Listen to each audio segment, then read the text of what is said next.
Om Sai Ram to all lovely devotees of Shirdi Sai Baba. Welcome to my channel Science Will. I am Petal here. बाबा के श्री चरणों में शत शत नमन करते हुए आज के वीडियो की शुरुआत करते हैं. And thank you so much to all for subscribing my channel. Thank you, love you. Om Sai Ram. आज एक बहुत इंटरेस्टिंग लीला बताती हूँ मैं.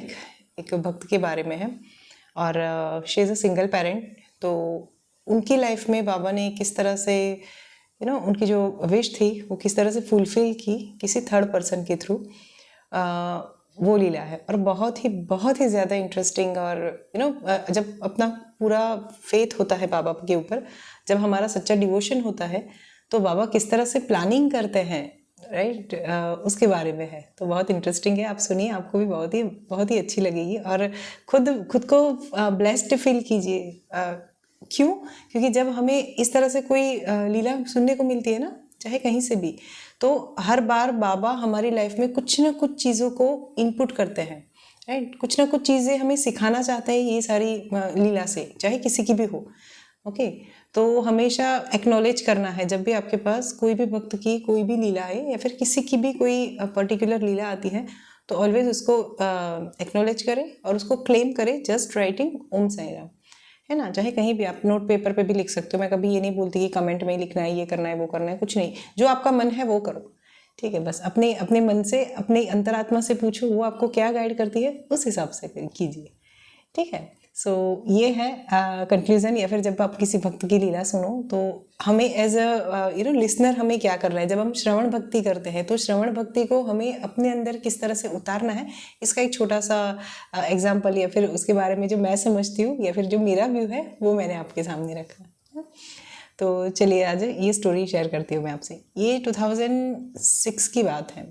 यस, हाँ, 2006 की बात है. तो तब मैं और मेरे हस्बैंड सेम हॉस्पिटल में जॉब करते थे.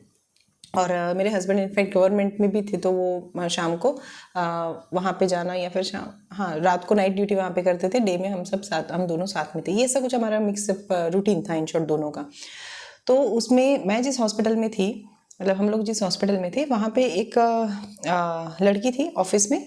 उससे मेरी पहचान हुई और वो भी एज अ साई डिवोटी. मेरी ज़्यादातर मुझे जो भी मिलते हैं ना, वो ज़्यादातर साई डिवोटीज ही होते हैं. क्योंकि मैं हमेशा बाबा को ऐसा बोलती हूँ कि बाबा आप जिसको चाहो वो मेरे साथ जुड़े, ठीक है. क्योंकि हमें नहीं पता होता ना बाहर कैसे लोग हैं, क्या है, ठीक है. और मुझे बाकी कोई बातों में मुझे ज़्यादा एज सच इंटरेस्ट नहीं है. तो फिर कभी कभार क्या होता है, कोई बंदा कुछ भी बात करता है, मतलब कोई रैंडमली टॉपिक पे अगर बात करते हैं, जैसे सपोज अब अगर हम गर्ल्स टॉक की बात करते हैं, क्योंकि मैं एक लेडी हूँ तो मैं उसी हिसाब से बोलूँगी. सपोज गर्ल्स टॉक की बात की जाए तो लड़कियाँ ज़्यादातर क्या बातें करती है ना, makeup, fashion, TV serials, movies वगैरह, ब्ला ब्ला ब्ला, है ना. लेकिन मुझे उन सब में पता नहीं, इतना सच कोई इंटरेस्ट नहीं है. मुझे पता नहीं, बाबा में ज़्यादा इंटरेस्ट है. तो अगर बाबा की बातें होती है तो मैं पूरा दिन रात कंटिन्यूसली बोल सकती हूँ. मुझे कोई प्रॉब्लम नहीं होती. लेकिन बाकी सारी चीज़ों में मेरा इतना जो बोलते हैं ना कनेक्शन जो है वो बहुत कम है. तो हो सकता है सामने वाला जो हो वो बोर फील करे मुझसे बात करते, राइट. तो इसीलिए मैं बाबा को बोलती हूँ कि जो आपके हैं, जिनको आप में श्रद्धा है, वैसे ही लोग मुझसे कनेक्ट हों. ओके, अगेन इनकी बात करते हैं. तो वो लड़की थी. अब उस टाइम पे वो अपने पेरेंट्स की सबसे बड़ी बेटी थी और वो ही खुद 17 साल की थी, आप सोचिए. और देवर 4 सिबलिंग्स. ओके. तो 3 बहन थी और एक भाई था. और भाई तो कितना छोटा, आई थिंक 2nd या 3rd स्टैंडर्ड में पढ़ता था, इतना छोटा बच्चा था. और लेकिन वो जो लेडी थी, उसकी मम्मी जो थी, उनका नेचर बहुत ही अच्छा था. और एक बार क्या हुआ, जहाँ पे वो लोग रहते थे, तो उनका घर सेंटर में पड़ता, मतलब जैसे पहले मेरा घर, फिर उनका घर और फिर बाबा का मंदिर, इस तरह से एक रास्ता था. तो मैं ऐसे मंदिर, जैसे मैं हर गुरुवार को तब वॉकी टॉकी जाती थी, तो बाबा के पास जब जाती तो मैं वो आंटी को भी मैं ले लेती थी अपने साथ में. तो हम सब साथ में मंदिर जाते. उनके बच्चों, जो छोटा कन्हैया, गुजरात, जैसे ये वो राजकोट की बात है, तो राजकोट में ज़्यादातर लाला या फिर कृष्ण भगवान के जो नाम होते हैं ना, उससे बच्चों को ज़्यादा ग्रीट किया जाता है, छोटे छोटे बच्चे जो होते हैं उनको. तो इन्हें कन्हैया के नाम से, वो जो छोटा बच्चा है उनको कन्हैया के नाम से उसकी मम्मी हमेशा बुलाती थी. तो कन्हैया हमारे साथ आता, उसकी मम्मी और मैं, हम 3 तो एटलीस्ट जाते ही जाते थे. और बाकी बच्चियों का तो कुछ किसी का स्कूल है, किसी का ट्यूशन है, तो अगर एडजस्ट होता तो आ जाते, वरना नहीं आते थे. वो अपने रूटीन में जिस तरह से थे वो करते थे. अब एक बार क्या होता, मतलब उसी की वो आंटी ने सारी बातें, उनकी लाइफ की कई सारी चीज़ें मुझसे शेयर की थी. जैसे उनके हस्बैंड नहीं थे, ठीक है. मैंने कभी पूछा नहीं कि क्या हुआ था, क्यों छोड़ के गए, या फिर जो भी था, है ना, जो भी इश्यू था, या फिर जो भी तो मैंने कभी इतना मैं डिटेल में नहीं जाती हूँ, अगर सामने वाला बंदा बताता है तो ठीक है, अदरवाइज़ मैं नहीं पूछती हूँ। लेकिन उन्होंने मुझे ये बताया था। तो अभी उनके पास खुद का ना ही खुद का घर था, ठीक है। और अब सोचिए एक एज ए सिंगल पेरेंट एक लेडी को 4 बच्चों को लेके कहीं पे रेंट पे रहना, और कितना डिफ़िकल्ट हो जाता उनके लिए। ओके, और डेफिनेटली होता था, वो काफ़ी स्ट्रगल करती थी क्योंकि फाइनेंशियली भी इतना साउंड नहीं था, मतलब कुछ नहीं था। जैसे उनके मासी के जो बेटे हैं वो अच्छे खासे सब मतलब अफोर्डेबल थे, मतलब उनके पास काफ़ी असेट थे, तो उसमें से वो लोग जो भी इनको हेल्प कर देते तो हो जाता। बाकी एज सच भी दूसरा कोई सोर्स ऑफ इनकम नहीं था। इसीलिए वो जो बड़ी बेटी जो है वो 17 साल की जो थी, वो हॉस्पिटल में काम करती थी एज अ ऑफिस का कुछ भी काम था, तो वो करती होगी, मतलब वो करती थी इन शॉर्ट। तो उससे उसकी जो भी सैलरी आती होगी, राइट। तो बस वही एक सोर्स ऑफ इनकम था उनका, बाकी कुछ नहीं। वरना घर में खाने वाले 5 लोग और कमाने वाली सिर्फ ये छोटी सी बच्ची, 17 साल का बच्चा, मतलब आप सोचो ना उसकी उम्र भी कितनी कम, राइट। और उसको क्या मैच्योरिटी होगी, लेकिन फिर भी वो बाय बिहेवियर उसका जो था वो बहुत ही मैच्योर थे और बहुत समझदार थे, अपनी मम्मी को पूरा सपोर्ट कर रही थी। अब उस टाइम पे कुछ ऐसी परिस्थितियाँ संजोग बने कि वो जहाँ पे रेंट पे रहते थे, तो उन लोगों ने इनको बोल दिया कि हमें घर का रिनोवेशन कराना है, क्योंकि उनकी बेटी की कुछ शादी वादी फिक्स हुई थी। तो इन्होंने उनको बोल दिया कि आप घर खाली करो और कहीं और जाओ। अब ये लेडी को इतना स्ट्रेस कि कहाँ ढूंढेंगे, मतलब इतने शॉर्ट नोटिस पे 1 ही महीने में आप घर खाली कर देना, ये सब शायद जो भी बोला होगा उन्होंने। तो इसके अकॉर्डिंग इतने शॉर्ट नोटिस में वो बच्चों को मिडिल ऑफ द ईयर कहाँ घर ढूंढने जाएगी, किस तरह से होगा, तो बहुत सारे उनके दिमाग में ये सारे थॉट्स चल रहे थे। अब ये हुआ कि एक बार दोपहर को जब उनके जो ये है टेनेंट नहीं, उनके जो लैंडलॉर्ड जो है, वो जब उनके पास आए तो उन्होंने उनको यही बताया कि अब जितना हो सके, क्योंकि उन्होंने ऑलरेडी जब उनको बताया उससे ऑलरेडी 15-18 दिन हो चुके थे, तो उन्होंने बोला अब जितना जल्दी हो सके खाली करो और यहाँ से कहीं और शिफ्ट हो जाओ। अब वो लेडी को हमेशा ऐसा लगे कि यार ये तो हर टाइम सेम सिचुएशन आएगी, कहीं पे भी जाओगी कोई भी बोल देगा कि अब घर खाली करो, और एकदम से बोलते हैं, है ना। तो इसको थोड़ा ये टेंशन था कि कैसे मैनेज करूँगी मैं, क्या करूँगी ये सब। तो देखिए बाबा ने उस टाइम पे उनको किस तरह से हेल्प की, क्योंकि दोपहर का टाइम था और वो लोग ऊपर नीचे ही रहते थे। तो वो जो मकान मालिक थे वो नीचे आए, उन्होंने इनको ये सारी बातें बताई, और फिर वो दोपहर का टाइम था तो वो चली गई बाबा के पास, क्योंकि होता है ना कि और कोई सहारा नहीं था, किसके पास जाएगी बोलने के लिए। तो वो अपना घर लॉक किया, बच्चे अंदर थे, जो भी कन्हैया वगैरह सब अंदर थे, और फिर वो बाबा के पास चली गई मंदिर में। और राजकोट की अगर मैं बात करूँ तो पर्सनली मैं वहाँ पे रही हूँ, तो मुझे पता है कि राजकोट में आप दोपहर जाओ तो आई थिंक 2 बजे से लेके शाम के 5 बजे तक सब कुछ बंद रहता है, मतलब दुकानें वगैरह सब कुछ। राजकोट का ना रंगीलो शहर बोलते हैं गुजराती में, मतलब सब आराम से खाने पीने वाले और मौज मस्ती में लाइफ जीने वाले ऐसे लोग ज़्यादातर हैं। वहाँ के लोगों की मेंटालिटी ऐसी है इन शॉर्ट। तो दोपहर के टाइम पे ज़्यादातर लोग सोते हैं। ओके, तो ना ही कोई किसी के घर पे जाना, किसी को मिलना, ये भी अवॉइड करते हैं। और उस टाइम पे वो चली गई बाबा के मंदिर, और मंदिर पे भी ऑब्वियसली क्योंकि दोपहर को कोई होता ही नहीं है, मतलब कुछ भी नहीं, एकदम सुनसान रास्ता वगैरह सब शांत होती है, ज़्यादातर पब्लिक वगैरह कुछ भी नहीं होता, बहुत शांति होती है। तो बाबा के पास गई, और बाबा के पास, क्योंकि उसको पता था कि मंदिर में कोई है नहीं, वो अकेली ही है, तो वो बाबा के पास उनका जाना, बाबा के पास उनका रोना, और जो भी उनके मन में जो सारी चीज़ें थी वो सारी उन्होंने बाबा के सामने रोते रोते सब कुछ बोल दिया, ठीक है। और वो एज इट इज़ फिर वहीं पे कुछ देर बाबा के पास बैठ गई, दीवार से अपना सिर टिका के ऐसे ही बस आंखें बंद करके बाबा के पास बैठ गई। और विद इन 5 to 10 मिनट्स ही हुए होंगे, और 2 जेंट्स मंदिर के पीछे से, मतलब जैसे आप सोच लीजिए ये मंदिर का बैक साइड जो होता है ना, मूर्ति के पीछे से नहीं, मंदिर के पीछे से कोई 2 जेंट्स आए और उन्होंने इनसे बात की, ठीक है। और बाकी खुद का परिचय दिया, और उसमें से जो एक जो थे वो कि आउट ऑफ कंट्री से आए थे। अब कौन सी कंट्री से आए थे मुझे नहीं पता, हो सकता है यूएस, कनाडा या फिर ऑस्ट्रेलिया, पता नहीं कहाँ से, लेकिन फॉरेन से आए हुए थे। तो उनको बाबा ने कभी मतलब 10-15 दिन पहले स्वप्न में ये आदेश दिया था कि इंडिया में जाना है और किसी को घर बना के देना है, या फिर किसी को घर के लिए मदद करनी है, कुछ भी जो भी उनको बोला होगा, इन शॉर्ट किसी को घर लेके देना है, आप ये कंसिडर कर दीजिए सपोज, ठीक है। तो ऐसे उनको बिफोर 15 to 40 डेज, या फिर 14 to 15 डेज, या फिर कुछ 15-20 दिनों पहले, या फिर कुछ बाबा ने उनको आज्ञा की थी। ओके, अब वो वहाँ से इंडिया आए, फिर यहाँ पे आके अब सबसे पहले तो वो ढूंढना कि किसको चाहिए, ठीक है ना। ऐसा बंदा कौन होगा कि जिसके पास है नहीं और उसको चाहिए। वरना क्या होता है, अगर हम आके मान लीजिए सपोज कोई आता है और अगर डायरेक्टली बोलता है कि चलो मुझे बाबा ने ये आज्ञा की है, मुझे घर लेके देना है, तो कुछ लोग तो ऐसे भी होते हैं, रिश्तेदार में भी इनफैक्ट ऐसे होते हैं कि उनके पास ऑलरेडी एक है, फिर भी बोलेंगे कि हाँ चलो कोई लेके देता है तो आप मुझे दिलवा दो, राइट ना, ये सारी चीज़ें। लेकिन एज अ साईं डिवोटी उनके दिमाग में था कि बाबा ने ये स्वयं आके आज्ञा दी है तो ये ज़रूर किसी साईं भक्त के लिए ही होगा, ठीक है। अब उनके पास फाइनेंशियली ही वॉज वेरी साउंड, तो उनके पास ऐसा कुछ ये नहीं था कि इतने में ही लेना है या फिर यही करना है। वो सब उन्होंने बाबा के ऊपर छोड़ दिया था कि बाबा आप ही मार्गदर्शन करना, आप ही किसी ऐसे बंदे को मुझसे मिलवाना, ये सारी चीज़ें। और वो अपनी इस तरह से प्रेयर करके यहाँ आए थे। अब सोचिए उसी टाइम दोपहर को उनका भी मंदिर में आना, वो कितना कोइंसिडेंस हुआ कि उन्होंने सोचा कि शायद मंदिर के जो गुरुजी है, पंडित जी जो है, उनको शायद पता हो, या फिर उन्हीं के लिए शायद अगर नहीं मिलता है, मान लो कोई साईं भक्त नहीं मिलता, तो हम उन्हीं को घर दे देंगे। इस तरह से इनका कुछ माइंड थॉट था इन लोगों का। तो वो दोनों जो भैया थे उनका, तो एक तो इंडियन मतलब यहीं पे थे और दूसरे जो थे वो बाहर से आए थे, राइट। तो वो लोग जो यहाँ पे थे, he was also very kind person.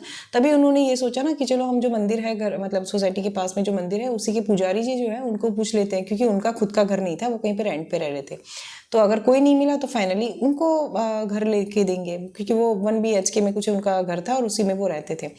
Okay, अब देखिए बाबा किस तरह से लीला करते हैं। बाबा ने उनके दिमाग में ये बात डाली, उनका यहाँ पे आना, और उन्होंने गुरुजी को फ़ोन किया, लेकिन गुरुजी कुछ काम से बाहर गए थे या फिर कहीं पे बिजी थे, पूजा में हो या फिर कहीं पे भी, तो वो बिजी थे तो वो आ नहीं सके। उन्होंने ऐसा किया, आप वेट कीजिए, मैं थोड़ी देर में आ रहा हूँ। 15-20 मिनट 15-20 मिनट करते ऐसे ऐसे करते थे, काफ़ी टाइम हो गया, मतलब दोपहर तक का टाइम हो गया, और वो यही बोलते रहे कि मैं आ रहा हूँ ना। ऐसा कि अच्छा चलिए आप चले घर पे निकल जाइए, हम लोग शाम को मिलते हैं, या फिर ऐसा कुछ भी नहीं। ओके, बस यही रहा कि आप रुकिए मैं आ रहा हूँ, आप रुकिए मैं आ रहा हूँ। और ये लोग फिर मंदिर में कितनी देर बैठे रहते, तो इन्होंने सोचा कि पीछे जाके बैठते हैं मंदिर के पीछे, ताकि अगर कोई भक्त आए तो उसको भी कोई डिस्टर्बेंस ना हो। तो ये फील करके वो लोग पीछे की साइड पे जाके मंदिर के पीछे का जो ये होता है ना, ओटा जिसको बोलते हैं, ओटला बोलते हैं गुजराती में, उस पे जाके वो बैठ गए। और ये आंटी का वहाँ पे जाना, बाबा से प्रेयर करना, बाबा का ये सारी चीज़ मतलब बाबा का सुनना, और बाबा ने ऑलरेडी उनके पीछे किसी को बिठा रखा था जिनको उनको मतलब जो इनको घर ला जो इनके लिए फाइनेंस सपोर्ट करेंगे फाइनेंस में, राइट। तो वो दोनों भैया बाहर आए और उन्होंने ये सारी बात उन्हें बताई। तो पता है वो तो आंटी तो रो ही रही थी, लेकिन उनके साथ साथ में वो जो 2 भैया थे ना, वो भी मतलब बाबा के सामने खड़े रह के बाबा को शत नमन करते हुए भरी आंखों से, मतलब कि मतलब ये बाबा की लीला कितनी औसम है, वो भी सोच रहे थे। और आप सोचिए कि कितनी बढ़िया और कितनी औसम लीला बाबा ने की, ठीक है। और जहाँ ये लेडी खुद के लिए सिर्फ 1 BHK का घर ढूंढ रही थी कि एटलीस्ट उतना मिल जाए, क्योंकि वो उनकी तब ये था कि उन्होंने बोला कि 30 से ज़्यादा, मतलब 30 तो फिर भी शायद ज़्यादा होगा, 15 के आसपास की उसको शायद घर मिल जाए, उससे ज़्यादा वो अफोर्ड नहीं कर पाएगी, क्योंकि कहाँ से लाएगी पैसा, ठीक है। उसके पास कोई इनकम ही नहीं था, सोर्स ऑफ इनकम भी नहीं था घर पे, ठीक है। और हस्बैंड साथ में नहीं थे, सिंगल पेरेंट थी वो। तो फिर और मम्मी पापा से या फिर उनके पेरेंट्स से या फिर उनके भाइयों से मांग के भी कितना मांगे, वैसे भी वो लोग उनका घर तो चला ही रहे थे, राइट। तो ये सारी चीज़ें उसके दिमाग में थी, तो इसके चलते उसने वो चीज़ को डिनाइन मतलब पहले वो चीज़ को सोच के वो परेशान हुई, तो वो फाइनली बाबा के पास चली गई कि अब बाबा आप ही रास्ता दिखाओ और आप ही कुछ मदद करो। और देखिए बाबा ने तो, जैसे मैं हमेशा बोलती हूँ ना कि ईश्वर को तो सब कुछ पता होता है कि हमारी लाइफ में क्या होना है। तो जब हम फुल्ली सरेंडर होते हैं तो वो ऑलरेडी एडवांस में ये सारी चीज़ें प्लान करके रखते हैं। ओके, एज अ बहुत सिंप्लीफाई इसको करूँ तो एज अ मदर हमें पता होता है ना कि जैसे बच्चे की स्कूल से हमें एक व्हाट्सएप आया कि फलाना दिन बच्चे का कुछ फंक्शन है, राइट। तो बच्चा मान लीजिए भूल गया, वो अपनी काम में बिजी रहता है, तो वो उसके दिमाग से निकल गया। लेकिन एज ए मदर हमें तो पता है कि आफ्टर 15 डेज या 10 डेज के बाद बच्चे को ये पर्टिकुलर फंक्शन है, या फिर उसके स्कूल में ये पार्टी है, या फिर कुछ भी है, तो उसके लिए हम कैसे एडवांस में प्लानिंग कर लेते हैं कि मान लीजिए हम सुपर मार्केट गए, तो सुपर मार्केट से अगर उसके लिए कुछ हमें स्पेसिफिकली पार्टी है तो कुछ स्पेसिफिक चीज़ बना के भेजनी है, तो वो हम ऑलरेडी अपने पास ला के रखते हैं, राइट। ताकि जिस दिन उसको ये फंक्शन हो या फिर जब उसका काम हो, तब बच्चे को ज़्यादा परेशान होना ना पड़े, हम उसको सब रेडी करके दे दें। या तो हमेशा ऐसा बोल दिया, ये साइंस चरित्र में स्टेटमेंट है खैर, कि माँ और बच्चे का जो रिश्ता होता है ना, वो रिश्ता होता है बाबा का अपने भक्त के साथ, ठीक है, गुरु और शिष्य का। इनफैक्ट माँ बच्चे से भी ज़्यादा स्ट्रांग, क्योंकि ये भी स्टेटमेंट है, राइट। तो ये है बाबा और इस तरह से लीला करते हैं। उन्होंने वहाँ से किसी थर्ड पर्सन से, और वो भी फॉरेन से किसी को भिजवाया और उनके थ्रू इनके लिए घर की सारी व्यवस्था कर दी। तो ये जहाँ 1 BHK का घर ढूंढ रही थी, उनको बाबा की कृपा से 2 BHK का घर मिला। ठीक है, और ये सारी बातें उन्होंने खुद मुझे बताई, और बाकी जो भी सारे लीगल उनके लिए मतलब जो भी था वो सब तो ऑब्वियसली किया ही होगा, क्योंकि उस टाइम पे मेरा कोई ऐसा इन्वॉल्वमेंट नहीं था ये सारी चीज़ों में, है ना। हम फ्रेंड्स डेफिनेटली थे, लेकिन इतने क्लोज भी नहीं कि कैसे करना है, क्या करना है, ये सारी बातें मैं उनसे पूछूं। बस मंदिर में हम साथ में जाते थे, साथ में आते थे, ये था। ओके, और जब उन्होंने ये सारी बातें मुझे बताई, वो बोलते मैंने अभी तक किसी को नहीं बताया, मैंने सबसे पहले आपको बताया, क्योंकि जैसे ये कंफर्म हुआ ना उनके घर का ये सारी चीज़ें, फिर उन्होंने अपने भाइयों को बुलाया और ये 2 बंदे जो थे वो लोग इनसे मिले, और बाकी सारी जो भी फॉर्मेलिटीज़ जो कुछ था वो हुआ, और फाइनली उनको राजकोट में अच्छा सा फ्लैट मिल गया। ठीक है, तो ये है बाबा, और इस तरह से लीला करते हैं। किसी ना किसी के थ्रू कहीं ना कहीं से कैसे भी कुछ करवा ही देंगे। वरना सोचो ना, आप अब जस्ट सोचिए कि कहाँ वो थर्ड पर्सन को बाबा ने सपने में जाके इंडिकेट किया कि तुझे फलानी जगह पे जाके, इंडिया में जाके किसी को घर खरीद के देना है। ओके, और वो कहाँ इन्हीं के साथ, मतलब सारी सिचुएशन, जैसे हम बोलते हैं ना कि डायरेक्टर, में हमेशा बोलती हूँ ना, Baba is the director of the movie, और हम जो है इंडिपेंडेंट कैरेक्टर जो है, हम लोग वो रोल प्ले करते हैं उसमें। ओके, तो जैसे डायरेक्टर को तो सब कुछ पता होता है ना, मूवी कहाँ से, मतलब 3 घंटे का मूवी बनेगा तो वो कैसे बनेगा, क्या करना है, कौन आएगा, कौन विलन होगा, ये वो सब कुछ डायरेक्टर ऑलरेडी पहले से प्लान करके रखते हैं। ओके, हम तो सिर्फ एक्टर्स हैं। सेम वैसे बाबा करता है कि वो ऑलरेडी सब कुछ प्लान करके रखा, बाबा के सामने सब कुछ पता है, उनको सारी चीज़ें पता है। हमें बस एक्ट करना है, और हमें फुल्ली जिस तरह से डायरेक्टर गाइड करते हैं, एक्टर्स को जिस तरह से डायरेक्टर गाइड करते हैं उस तरह से उनको परफॉर्म करना है, दैट्स इट।